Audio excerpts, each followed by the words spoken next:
Subscribe कीजिए हमारे YouTube channel AR3 coaching classes को और बेल आइकॉन को प्रेस करो ताकि लेटेस्ट वीडियो की नोटिफिकेशन सबसे पहले पा सकें। हेलो स्टूडेंट, मैं अरविंद कुमार आज आपका स्वागत करता हूं अपने YouTube channel AR3 coaching classes में। तो आज इस वीडियो में हम कक्षा 10वीं के NCERT मैथ का अध्याय 4 है और इसमें द्विघात समीकरण, इसकी प्रश्नावली है 4.3। और आज इस वीडियो में हम इस वीडियो का पार्ट नंबर 6 है। तो इस वीडियो में हम चौथा और पांचवा, ठीक है, ये क्वेश्चन हल करने वाले हैं। तो चौथा क्वेश्चन और पांचवा क्वेश्चन क्या करेंगे, इसमें हल करेंगे। चौथे क्वेश्चन में कहा गया है 3 वर्ष पूर्व रहमान की आयु वर्षों में का व्युत्क्रम और अब से 5 वर्ष बाद आयु के व्युत्क्रम का योग 1/3 है, उसकी वर्तमान आयु ज्ञात कीजिए। तो सबसे पहले आपको भी पता होगा व्युत्क्रम क्या होता है। तो व्युत्क्रम का मतलब होता है उल्टा, ठीक है, यानी कि व्युत्क्रम का मतलब क्या होता है, उल्टा। जैसे कि 3 वर्ष पूर्व रहमान की आयु का व्युत्क्रम, अगर वर्तमान आयु इसकी x वर्ष है तो 3 वर्ष पूर्व कितनी हो जाएगी, x ऋण 3। और ये इसका व्युत्क्रम इसके बट्टे 1 कर लेंगे। अगर इसका व्युत्क्रम पूछेंगे तो इसको लिखेंगे 1/x ऋण 3, यानी कि इसको क्या कर देते हैं, उलट देते हैं, इसको बोलते हैं व्युत्क्रम, ठीक है। तो ये अब यहाँ तीसरे क्वेश्चन पर, ठीक है, तो पहले हम इसका तीसरा क्यों, हाँ चौथा क्वेश्चन है ये, ठीक है, चौथा क्वेश्चन इसको हल करेंगे। यहाँ पर 3 वर्ष पूर्व रहमान की आयु वर्षों में का व्युत्क्रम और अब से 5 वर्ष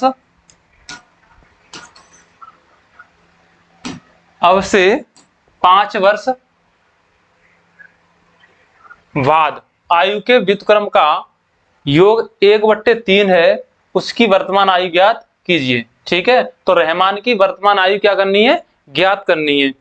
तो सबसे पहले हम देखेंगे ये रहमान की जो वर्तमान आयु है वो दी नहीं है, वही हमको ज्ञात करनी है। जो हमको ज्ञात करना होता है उसको क्या कर लें, हम मान लेते हैं। तो यहां पर हम मानेंगे, माना रहमान की वर्तमान आयु,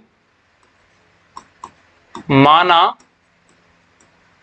रहमान की वर्तमान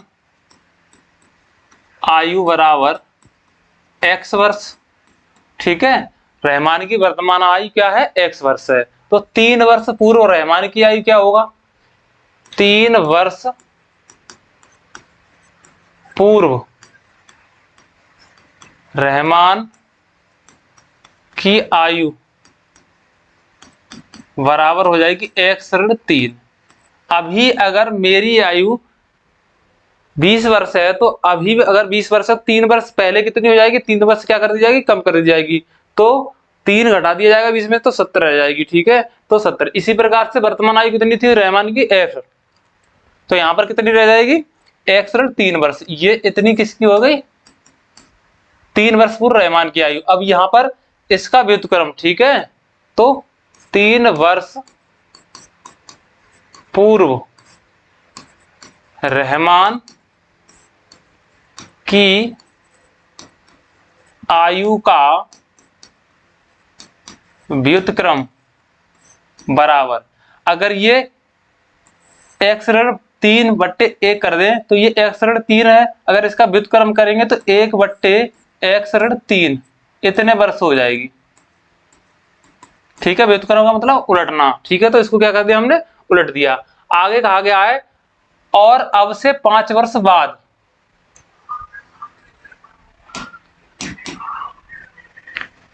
5 वर्ष बाद रहमान की आयु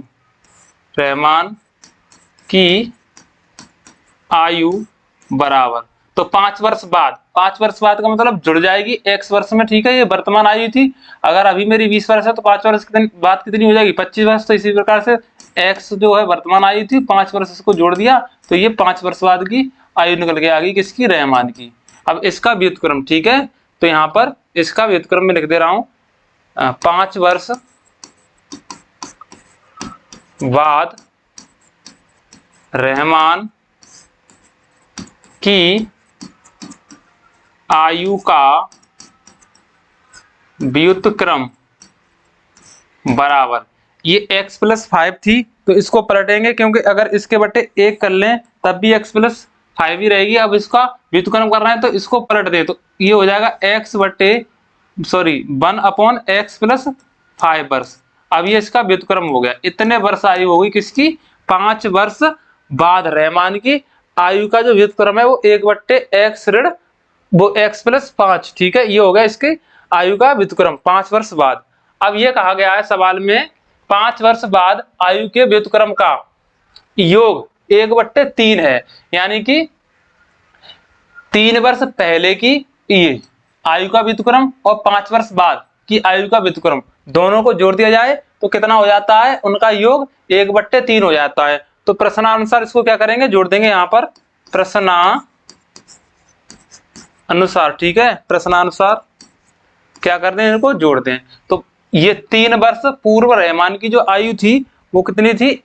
1/x ऋण 3 धन, क्योंकि योग है तो जोड़ देंगे 1/x धन 5। 5 वर्ष बाद रहमान की आयु का व्युत्क्रम कितना था? 1/x प्लस 5 बराबर, दोनों को जोड़ दिया था तो इनका योग कितना आ रहा था? 1/3 आ रहा था। अब इन दोनों का क्या कर लें हम? लासा ले लें, तो x ऋण 3 और x धन 5 हर असमान है तो दोनों का क्या कर लें हम? कैंची का गुणा कर लें, इसका भाग इसमें देंगे तो x प्लस 5 बचेगा, x प्लस 5 और यहाँ धन, या इसका इसमें भाग देंगे तो x ऋण 3 बचेगा, x ऋण 3 बराबर 1/3। अब देखें ऊपर तो इसका कोष्टक हटाएंगे तो यहाँ से x प्लस 5 प्लस ये x ऋण 3 हो जाएगा, क्योंकि अंदर गुणा करेंगे प्लस का तो चिन्ह नहीं बदलते। अगर कोष्टक से पहले ऋण का चिन्ह है तो चिन्ह बदल दिए जाते हैं, या फिर धन और धन का गुणा करेंगे, धन और ऋण का गुणा करेंगे तो ऋण तब भी यही रहेगा। बटे में इन सब का क्या करेंगे? गुणा कर लेंगे। इस पद, ये दो पद हैं, इन दो पदों का इन दोनों पदों में गुणा करेंगे तो x का x स्क्वायर के साथ गुणा करेंगे, दोनों धन के हैं तो x स्क्वायर, सॉरी x का x के साथ गुणा करेंगे तो x स्क्वायर, धन और धन का गुणा करेंगे प्लस, ठीक है, प्लस x का 5 के साथ में 5x।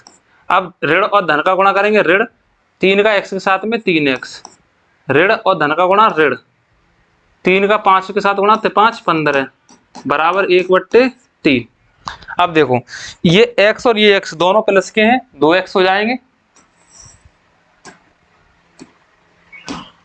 तो यहां से 2x और देखो 5 और 3 ये कैसे हैं? 5 प्लस के हैं, 2 3 ऋण के हैं, तो क्या यहाँ पर बचेंगे प्लस के 2 अपॉन, अब यहाँ नीचे लिखेंगे तो ये 5x में से 3x कम करेंगे तो प्लस के 2x बचेंगे यहाँ से, तो x square plus 2x minus 15 equal to 1/3, ठीक है। x का वर्ग धन 2x ऋण 15, ये 2x धन 2/x square plus 2x minus 15 बराबर 1/3 मिल गया। अब क्या करेंगे? यहाँ से हम कैंची का गुणा कर लेंगे, यहाँ पर यहाँ कैंची का गुणा कर लेंगे तो यहाँ से ऊपर मिल जाएगा हमको ये 1 का इसके साथ गुणा करेंगे तो पहले इसको लिख ले रहे हैं x स्क्वायर प्लस 2x ऋण के 15 बराबर 1 का इसके साथ गुणा करेंगे तो इतना आ जाएगा, 3 का इसके साथ गुणा करेंगे 3 दूनी 6x प्लस 3 दूनी 6, सबका पक्षांतर कर लेंगे x स्क्वायर प्लस के 2x ऋण के 15 और माइनस के 6x और माइनस के 6 बराबर में 0। इनको जोड़ लें, x स्क्वायर 2x और 6x, इनको इसके साथ जोड़ेंगे तो 6x में से 2x कम करेंगे, ऋण के 4x बचेंगे, 15 और 6 कितने हो जाएंगे? ऋण के 21, दोनों ऋण के हैं तो ऋण के 21 बराबर में 0। 21 x स्क्वायर का गुणांक कितना है? 1 है, 1 का गुणा 21 के साथ करोगे 21 ही रहेगा, और 21 के ऐसे खंड करो जिनका अंतर कितना आ जाना चाहिए? 4 आ जाना चाहिए। 7 गुणा 3 होता है 21, तो 7 ऋण 3 बराबर कितना आ गया? 4। तो यहाँ 4 की जगह पर रखना है हमको 7 ऋण 3, तो x स्क्वायर ऋण 7 ऋण 3 गुणा में x ऋण के 21 बराबर 0। तो यहाँ से x स्क्वायर ऋण 7x गुणा कर रहा है, ऋण और ऋण का गुणा धन हो जाएगा, 3x हो जाएगा, यहाँ पर x के साथ गुणा करेंगे, ऋण के 21 बराबर में 0। इन दोनों में से क्या करना है? हमको कॉमन लेना है, तो यहाँ से x कॉमन होगा, x ऋण 7 और प्लस के यहाँ पर देखो 3 कॉमन है, 3 कॉमन ले लेंगे, तो यहाँ से x ऋण 3 सत्ते 21 बराबर 0। अब इन दोनों में से इन दोनों में से क्या करना है, हमको कॉमन लेना है x ऋण 7। तो x ऋण 7 हमने बाहर निकाल लिया, यहाँ पर x और प्लस के यहाँ कितने बचे 3 बराबर में 0। अब पहले हम ऋणात्मक चिन्ह लेंगे, ऋणात्मक चिन्ह वाला पद x ऋण 7 बराबर 0, और यहाँ हम ले रहे हैं कॉमा करके x धन 3 बराबर 0। तो यहाँ से x बराबर क्या हो जाएगा बताओ, पक्षांतर करेंगे तो प्लस का 7, और यहाँ से x बराबर क्या हो जाएगा ऋण का 3। तो यहाँ पर देखो x क्या थी, रहमान की वर्तमान आयु थी जो कि x मानी थी। तो यहाँ पर रहमान की वर्तमान आयु अगर x बराबर 7 वर्ष होगी तो ठीक है, अगर x बराबर 3 वर्ष होगी तो ये गलत है, क्योंकि आयु जो है किसी की ऋणात्मक नहीं होती है। तो इसलिए यहाँ पर रहमान की वर्तमान आयु कितनी हो जाएगी 7 वर्ष। अतः ये ऐसे लिख देंगे यहाँ पर रहमान की वर्तमान आयु x बराबर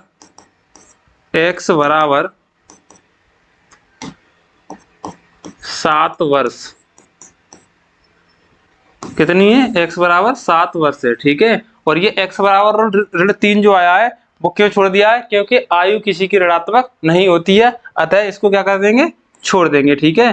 तो ये हमने क्या कर दिया, छोड़ दिया। तो ये आ गई रहमान की वर्तमान आयु। तो x बराबर कितनी आ गई 7 वर्ष। तो यहाँ पर रहमान की जो वर्तमान आयु थी वो कितनी थी, 7 वर्ष थी। आगे नेक्स्ट पढ़ते हैं क्वेश्चन नंबर, तो इसका स्क्रीनशॉट ले ले एक बार।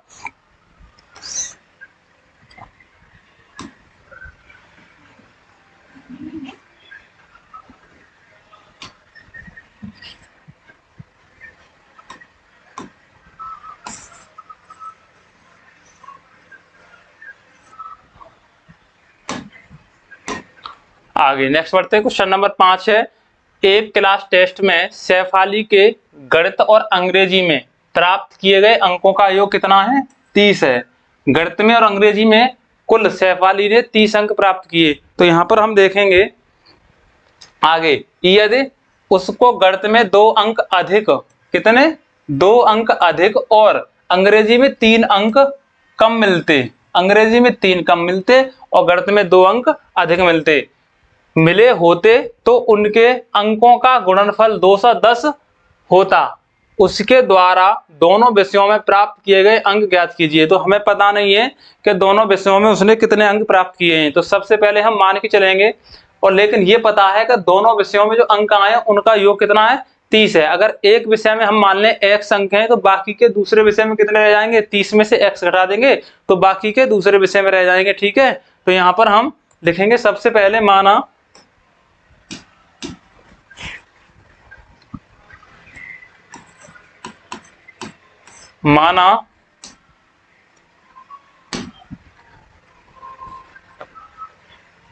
एक क्लास टेस्ट में सैफाली के गणित और अंग्रेजी में, तो माना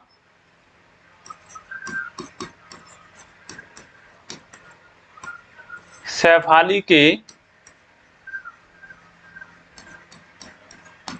गणित में प्राप्त अंकों की संख्या या प्राप्त अंक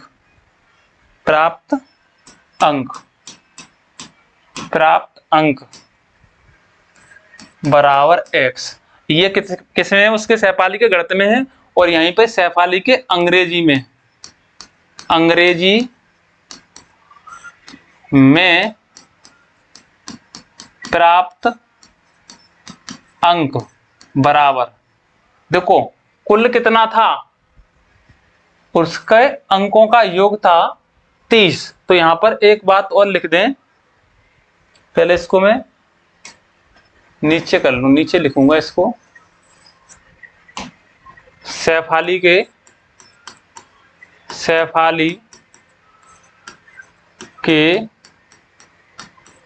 गणित व अंग्रेजी में प्राप्त अंकों का योग बराबर 30। यानी कि गणित और अंग्रेजी में कुल अंक किसने प्राप्त किए हैं, 30 अंक प्राप्त किए हैं। और हम लिखेंगे सबसे पहले मानेंगे शेफाली ने गणित में प्राप्त किए अंक बराबर x। तो गणित में अगर उसने अंक x प्राप्त किए हैं तो अंग्रेजी में उसके अंक कितने होंगे? अंग्रेजी में बाकी के 30 में से घटा दिए जाएंगे x, तो वो बचाएंगे अंग्रेजी में। तो अंग्रेजी में प्राप्त किए अंक बराबर 30 में से घटा देंगे x अंक, तो बाकी के कितने रह जाएंगे? अंग्रेजी में रह जाएंगे। ठीक है, तो ये दोनों हमने अंग्रेजी और गणित में अंक प्राप्त कर लिए। अब क्या कहा गया है आगे? यदि उसको गणित में 2 अंक और अधिक, ठीक है, और अधिक, यहाँ पर गणित में 2 अंक अधिक मिलते हैं और अंग्रेजी में 3 अंक कम मिलते हैं। तो यहाँ पर यदि गणित में 2 अंक अधिक व अंग्रेजी में 3 अंक, अंग्रेजी में 3 अंक कम मिले होते, यानी कम मिलते, कम मिले होते,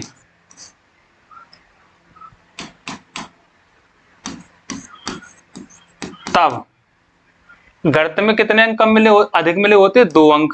तो गणित में 2 अंक मिले होते अधिक, तो यहाँ पर पहले x मिले थे, तो यहाँ पर गणित में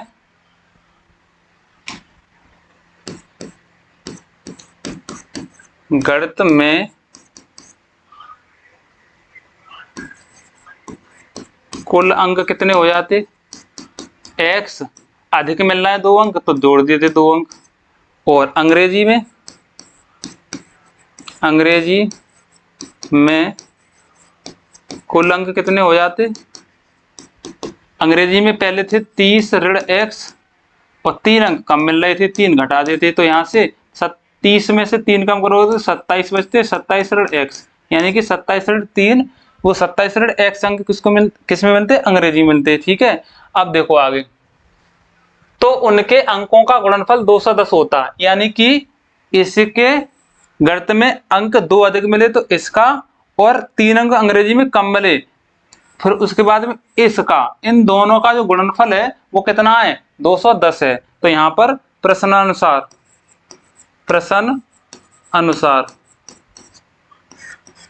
प्रश्न के अनुसार इन दोनों का गुणनफल किसके बराबर है? 210 के बराबर है। तो लिखेंगे x + 2 × 27 ऋण x बराबर 210। क्या करेंगे? इनका इसके साथ गुणा करेंगे यहाँ से, तो x का 27 के साथ, दोनों धनात्मक चिन्ह के साथ हैं, तो यहाँ से x का 27 के साथ पहले धन, तो यहाँ 27x, फिर ऋण का x के साथ गुणा करेंगे तो ऋण x हो जाएगा, ऋण x²। धन और ऋण का गुणा ऋण हो गया, x का x के साथ गुणा करेंगे x², फिर धन का 27 के साथ गुणा करेंगे 2 का, तो 2 27 दूनी कितने हो जाएंगे? 54, प्लस के 54। अब धन और ऋण का गुणा करेंगे 2 का x के साथ में, तो यहाँ पर ऋण के x, 2x, ऋण का 2 का x के साथ गुणा करेंगे 2x बराबर कितना होगा? 210। ठीक है, अब क्या करें हम? इसको आगे लिखें या इसका पक्षांतर करेंगे? पहले इसको जोड़ लें, 27 है और ये 2 हैं, 2 27, ये ऋण के हैं और ये प्लस के हैं, तो 27 में से क्या करेंगे? 2 कम करेंगे तो रह जाएंगे यहाँ पर 25x रह जाएंगे, प्लस के ऋण का x² और प्लस के 54 बराबर में 210।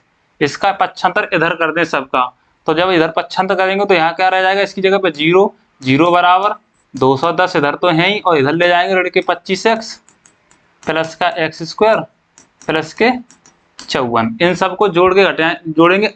अगर ये 0 आगे इधर लिखा है तो इसको 0 पीछे लिख दें, तो कोई दिक्कत है? कोई दिक्कत नहीं है, इसको पीछे कर लें तो ये थोड़ा लिखने में अच्छा लगेगा। ठीक है, तो यहाँ पर सबसे पहले x² 25 है और ये 25 है, ऋण के 25x, 210 में से 54 कम कर दो। ठीक है, तो 210 में से कितने कम करोगे, 54 कम करोगे। 10 में से 4 गए 6, यहाँ पर 10, 10 में से 5 गए 5, तो 156 बचेंगे। कितने बचेंगे, 156, जो कि प्लस के होंगे। 100 सॉरी कम क्यों करना है, दोनों प्लस के साथ हैं, दोनों धनात्मक सॉरी हाँ, इसको 75 करके ले गए थे तो ये ऋण के हो जाएंगे। 54, ये 54 इधर आएंगे तो ऋण के हो जाएंगे यहाँ पर 54। अब ये घटाएंगे 210 में से 54 तो कितने बचेंगे, 156, तो यहाँ पर प्लस के 156 बचेंगे। अब ये 0 इधर लग रहा था, हमने इधर कर दिया इधर, ठीक है, तो इधर बराबर में क्या हो गया, 0। अब इसके क्या करेंगे, ये एक द्विघात समीकरण बन गया, और द्विघात समीकरण बन गया तो इसके क्या करेंगे, हम गुणनखंड करेंगे। तो 156 का 1 के साथ गुणा करोगे, क्योंकि x स्क्वायर का गुणांक कितना है, 1 है, तो 1 का गुणा 156 के साथ, तो 156 ही रहेगा। और 156 के ऐसे गुणनखंड करो जिनका अंतर कितना आ जाना चाहिए, अंतर या योग, यहाँ योग का चिन्ह है तो 25 आना चाहिए। तो यहाँ पर 156 का फैक्टर कर लेंगे, 2 सत्ते 14, 2 अट्ठे 16, 2 ते 6, 2 ने 18, 3 एकम 3, 3 तिया 9, और 13 एकम 13, तो इतना आ गया। 3 दूनी 6, 6 दूनी 12, तो यहाँ से 13 गुणा 12 बराबर कितना आएगा, 156, और 13 धन 12 बराबर 25 होता है, ठीक है।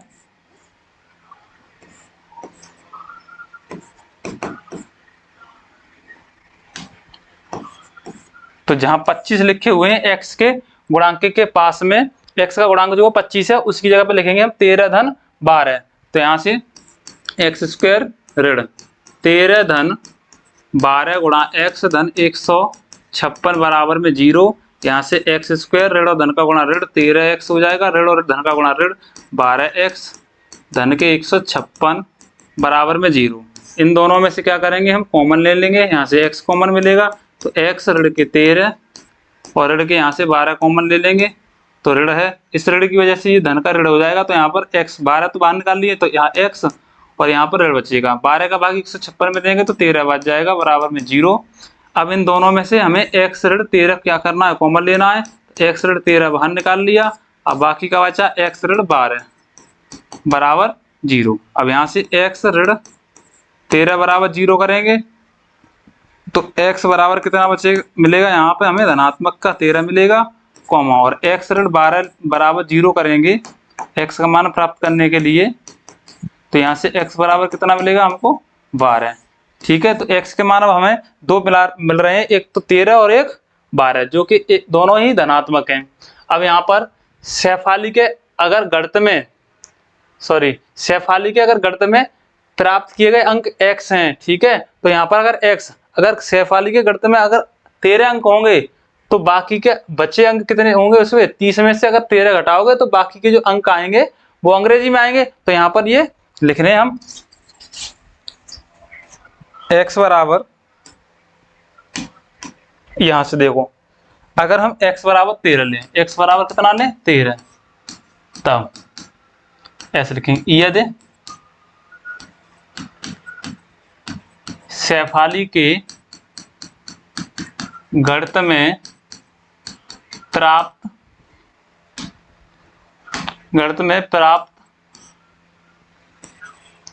अंक x बराबर 13 हैं, तब अंग्रेजी में कितने हो जाएंगे, अंग्रेजी में 30 ऋण x, तो 30 ऋण x का मान 13 घटाएंगे 7 17, तो यहाँ पर अंग्रेजी में उसको कितने अंक मिलेंगे, 17, और गणित में कितने मिलेंगे, 13, ठीक है। अगर यही यहाँ पर हम x गणित में 12 अंक रख दें, और यदि गणित में प्राप्त अंक x बराबर 12 हूं, तब अंग्रेजी में प्राप्त अंक कितने होंगे, अंग्रेजी में प्राप्त अंक, ऐसे लिख दो हिंदी में, अंग्रेजी में प्राप्त अंक बराबर 30 ऋण x, 30 ऋण x थे, तो 30 ऋण x का मान 12 रखोगे, तो यहाँ से घटाओगे तो कितने मिलेंगे, यहाँ पर 18, ठीक है। अब यहाँ पर 2 आंसर आ गए। अगर शेफाली को गणित में 13 अंक मिलेंगे तो अंग्रेजी में उसके कितने अंक होंगे? 17। और यदि गणित में उसको 12 अंक मिलेंगे तो अंग्रेजी में उसके 18 अंक होंगे। ठीक है, तो ये था हमारा इस में 5वां क्वेश्चन प्रश्नावली 4.3 का। ठीक है, जो कि इस वीडियो में हमने सॉल्व कर लिया है। तो अगली वीडियो में इसके अगले 2 सवाल और लेके आते हैं। ठीक है, आज यहीं तक। वीडियो अच्छी लगी हो तो चैनल को सब्सक्राइब करें, वीडियो को लाइक करें। धन्यवाद।